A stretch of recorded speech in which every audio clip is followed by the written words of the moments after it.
Hi hello everyone. இன்றைக்கி இந்த வீடியோவில் கேயாஸ் அப்படின்ற English language fantasy drama web சீரிஸோட ரிவ்யூ பற்றி தான் நம்ம வந்து பார்க்க போகிறோம். இந்த வெப் சீரிஸ் வந்து நெட்ஃப்ளிக்ஸில் அவைலபிளாக இருக்குது. இந்த வெப் சீரிஸில் மொத்தம் 8 எபிசோட்ஸ் இருக்குது. அண்ட் ஒவ்வொரு எபிசோட ரன்னிங் டைம் பார்த்தீங்கன்னா 40 to 60 மினிட்ஸ்க்குள்ளே இருக்கும்.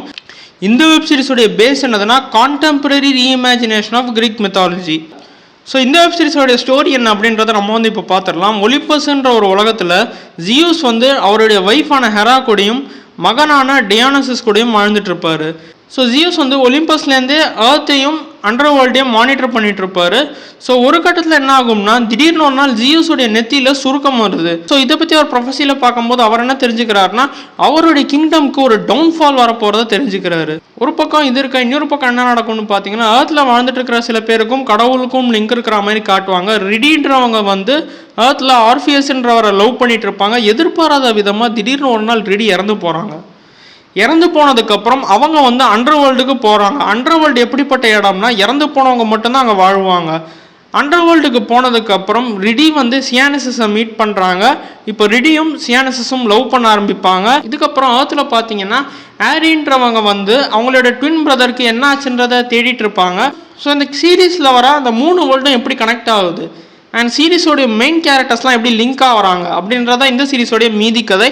இந்த சீரிஸோட பாசிட்டிவ்ஸ் அண்ட் நெகட்டிவ்ஸ் பற்றி நம்ம வந்து இப்போ பார்த்துலாம். இந்த சீரிஸோட பாசிட்டிவ்ஸ் என்னலாம்னா ஜியூஸ் வாழ்ந்துட்டு இருக்கிற ஒலிம்பஸ் பார்த்தீங்கன்னா பயங்கர பிரைட்டாகவும் கலர்ஃபுல்லாகவும் இருக்கும்.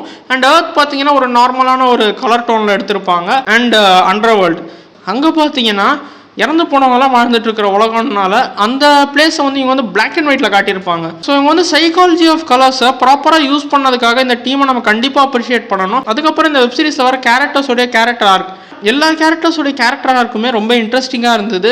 அவங்க எந்த நேரத்தில் என்ன பண்ணுவாங்கன்றதை ப்ரிடிக்ட் பண்ண முடியாத மாதிரி கேரக்டராக எழுதியிருந்தாங்க. ஸோ அது வந்து சீரிஸ்க்கு ஒரு பெரிய ப்ளஸ் பாயிண்ட்னு சொல்லலாம். இந்த வெப் சீரிஸ் நடிச்ச எல்லாருமே அவங்களுக்கு கொடுத்த ரோலில் ரொம்ப நல்லா நடிச்சிருந்தாங்க. வெப் சீரிஸோடைய மேக்கிங் டாப் நாச்சாக இருந்ததுங்க. நான் வந்து இந்த சீரிஸோடைய மேக்கிங்கை பயங்கரமாக ரசித்தேன். அண்ட் இந்த வெப் சீரிஸோடைய நெகட்டிவ்ஸ் பற்றி சொல்லணும்னா இவங்க வந்து ஒரு சில விஷயங்களை இன்னுமே கொஞ்சம் டீட்டெயில்டாகவும் டெப்த்தாகவும் சொல்லியிருக்கலாம். அண்ட் இன்னொரு விஷயத்தை பற்றி நான் இங்கே பதிவு பண்ணணும்னு நினைக்கிறேன்.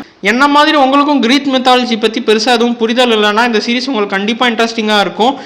ஒரு சில இடங்களில் லேக் ஆனாலுமே அந்த ஸ்டார் காஸ்டோடைய பர்ஃபார்மன்ஸ்னாலையும் மேக்கிங்னாலையும் அது வந்து பெரிய ஒரு ட்ராபேக்காக எனக்கு ஃபீல் ஆகலை.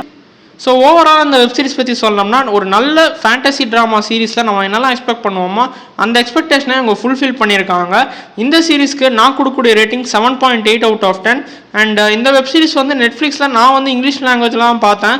பட் இந்த சீரிஸ் தமிழ் டப்பிங்லேயுமே அவைலபிளாக இருக்குது. இந்த வெப் சீரிஸை நீங்கள் ஏற்கனவே பார்த்துருந்தீங்கன்னா உங்களோட ஃபீட்பேக்கை கமெண்ட் செக்ஷன் கமெண்ட் பண்ணுங்கள். இந்த வீடியோ உங்களுக்கு பிடிச்சிருந்தா மறக்காம லைக், ஷேர் அண்ட் சப்ஸ்கிரைப் பண்ணுங்கள். தேங்க்யூ.